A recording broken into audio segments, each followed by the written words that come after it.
पाकिस्तान का सबसे बड़ा जजीरा जिसकी लंबाई 7 किलोमीटर और चौड़ाई 2.5 किलोमीटर है। मोहसिन नकवी के मुताबिक ये इतना खूबसूरत जजीरा है कि इस पर अगर रिजोर्ट्स बना दिए जाएं तो लोग मालदीव्स को भूल जाएंगे। ये बलोचिस्तान का इंतहाई खूबसूरत जजीरा है और इसका नाम अस्तोला है। इस जजीरे पर कुदरती तौर पर 7 बड़ी पहाड़ियाँ बनी हुई हैं, जिसकी वजह से इसको 7 पहाड़ियों वाला जजीरा यानी जजीरा हफ्त तलार कहा जाता है। इस जजीरे के इर्द गिर्द का समंदरी पानी इतना शफाफ है कि आपको उन पहाड़ियों पर खड़े होकर समंदर का बेड नजर आता है। अस्तोला जजीरा क्या है और इससे मुतल्लिक क्या कहानियां हैं और क्या दजाल इसी जजीरे पर मौजूद है?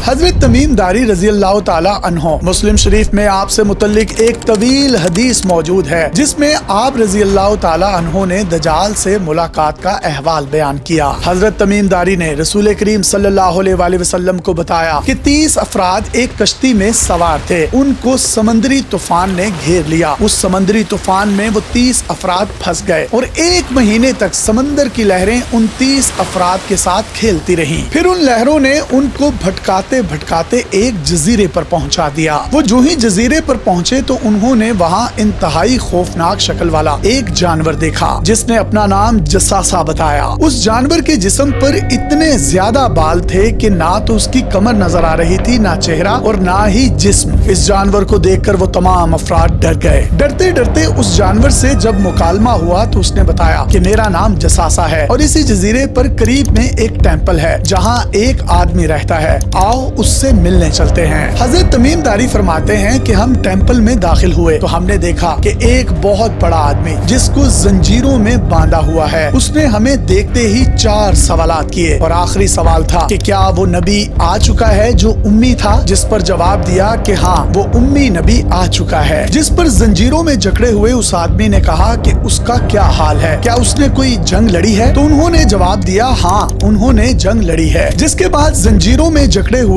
उस शख्स ने सवाल किया क्या वो नबी गालिब आ गया है और अरब के लोगों ने उसकी अतात कबूल कर ली है? जिस पर सब ने जवाब दिया कि हाँ अरब के लोगों ने उसकी अतात कबूल कर ली है। जिस पर जंजीरों में जकड़े हुए शख्स ने कहा कि उस कौम के लिए उसकी अतात करना ही बनता था। जंजीरों में जकड़े हुए शख्स ने कहा कि मैं दजाल हूँ, मैं बहुत जल्द निकलूंगा और पूरी दुनिया घूमूंगा सिवाय 2 शहरों के, तैयबा यानी मदीना और दूसरा शहर मक्का। मैं इन 2 शहरों में नहीं जा सकूंगा। अगर मैं यहाँ गया तो फरिश्ता नंगी तलवार से मुझ पर हमला कर देगा। जब नबी करीम सल्लल्लाहु अलैहि वसल्लम को ये वाकया सुनाया जा रहा था तो आप मिंबरे रसूल पर बैठे थे। आप सल्लल्लाहु अलैहि वसल्लम ने अपना असा मिंबर पर मारा और कहा यही तैयबा यानी मदीना है जहाँ दजाल नहीं आ सकेगा। फिर आप सल्लल्लाहु अलैहि वसल्लम ने फरमाया कि दजाल यमन में है या शाम में है। फिर कहा नहीं वो मशरिक की तरफ है, मशरिक की तरफ है,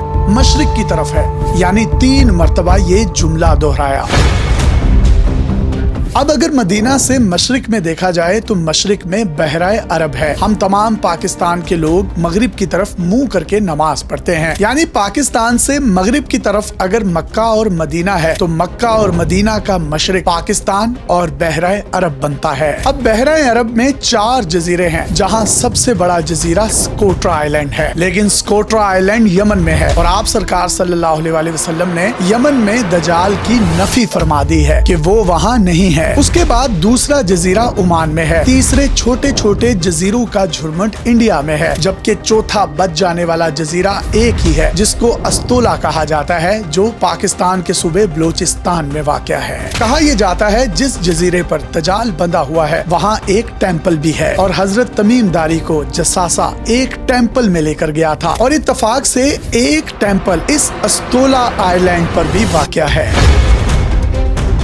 अस्तोला आइलैंड पर 3 चीजें हैं। एक लाइट हाउस जो 80 की दहाई में हुकूमत पाकिस्तान ने बनाया था ताकि बहरी जहाजों को रास्ता बताया जा सके। नंबर 2, अस्तोला आइलैंड पर एक मस्जिद है जिसे मस्जिद खिजरी कहा जाता है। माहीगीर और मछेरे जब थक हार कर इस जजीरे पर पहुँचते हैं तो वो इसी मस्जिद खिजरी में नमाज अदा करते हैं। और तीसरे नंबर पर है टेम्पल, जिसे हिंदू मजहब के लोग अपने मुकद्दस काली माता के मंदिर के तौर पर मंसूब करते हैं। इस जजीरे پر یہ مندر 2000 سال پرانا ہے۔ اسلام کی پیدائش تقریباً 1500 سال پہلے ہوئی اور یہ اسلام کی پیدائش سے بھی 500 سال پہلے کا مندر ہے جو کہ اب کھنڈرات میں بدل چکا ہے۔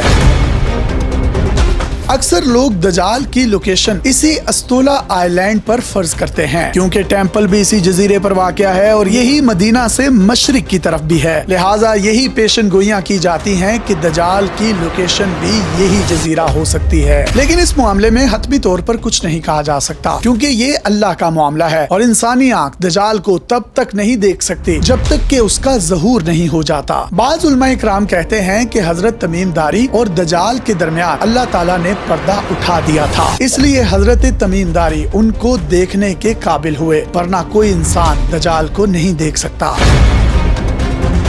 استولا آئی لینڈ ضلع گوادر کی تحصیل پسنی کے ساحل سے تقریباً 25 کلومیٹر اندر سمندر میں موجود ہے۔ یہاں پر کوئی آبادی نہیں ہے، یہ ویران ہے، یہاں سبزہ نہیں اگتا، یہاں بارش ہوتی ہے تو تھوڑا سا سبزہ اگتا ہے اور پھر خشک ہو کر مرجھا جاتا ہے، لیکن یہ خشک جزیرہ بھی اتنا خوبصورت ہے کہ انسان اگر اس کو دیکھ لے تو اس کی عقل دنگ رہ جاتی ہے۔ اس کے ایک طرف ساحل جبکہ دوسری طرف گہرا شفاف سمندر ہے۔ اس پر موجود 7 پہاڑیوں کی سطح سمندر سے اونچائی 75 فٹ کے قریب ہے۔ لوگ یہاں اپنے طور پر پرائیویٹ ٹور کرتے ہیں اور سمندر میں ڈائیونگ کرتے ہیں۔ یہاں پر آبادی نہ ہونے کی وجہ سے اس کا ایکو سسٹم نیکسٹ لیول ہے۔ 2017 میں اس کو محفوظ علاقہ قرار دیا گیا تھا اور یہاں پر مہمانوں کو گند ڈالنے کی اجازت بالکل نہیں ہے۔ دنیا کا نایاب ترین سبز کچھوا جس کی نسل معدوم ہوتی جا رہی ہے، اس کا مسکن بھی یہی جزیرہ ہے۔ اس جزیرے کے ارد گرد کے پانی میں آپ کو رنگین مچھلیوں کی ایک بڑی قسم نظر آتی ہے۔ یہ وہی مچھلیاں ہیں جن کو لوگ شیشوں میں اپنے ڈرائنگ رومز میں رکھتے ہیں۔ ان مچھلیوں کا اگر آپ نے ریئل ٹائم نظارہ کرنا ہے تو ان 7 پہاڑیوں میں سے کسی ایک پہاڑی پر چڑھ جائیں تو آپ کو سمندر کے بیڈ پر تیرتی ہوئی یہ اللہ تعالیٰ کی خوبصورت مخلوق جس کو اللہ تعالیٰ نے حسن سے مالا مال کر رکھا ہے اپنی کھلی آنکھوں سے دیکھ سکتے ہیں۔ اگر آپ اس جزیرے کے ارد گرد چھوٹی کشتی پر سفر کریں تو ماہی گیروں کے ساتھ اڑنے والا پرندہ سی ایگل بڑی تعداد میں سمندر کی لہروں پر اوپر اڑتا ہوا نظر آئے گا۔ یہ دجال کی لوکیشنز ہے یا نہیں، لیکن یہ ووکیشنز کی لوکیشن ہے جس کو اگر انٹرٹینمنٹ پوائنٹ بنا دیا جائے تو لوگ مالدیوز کو بھول جائیں گے۔ یہ کہنا ہے محسن نقوی صاحب کا، لیکن محسن نقوی صاحب آپ وزیر داخلہ ہیں، یہاں پر سیکیورٹی اور انٹرٹینمنٹ پوائنٹ بنانا آپ کی اولین ترجیح ہونا چاہیے۔ اگر آپ نہیں یہ کام کریں گے تو کون کرے گا؟ یہ آپ کے ہی کرنے کا کام ہے۔ اگر آپ اس پر کسی بھی قسم کا کوئی کام شروع کرتے ہیں تو میں 5 ویڈیوز ٹورزم کو پروموٹ کرنے کے لیے وہاں خود جا کر بناؤں گا اپنے پیسوں سے۔ اپنے میزبان یاسر شامی کو اجازت دیجیے اور دیکھتے رہیے ڈیلی پاکستان۔ اللہ حافظ۔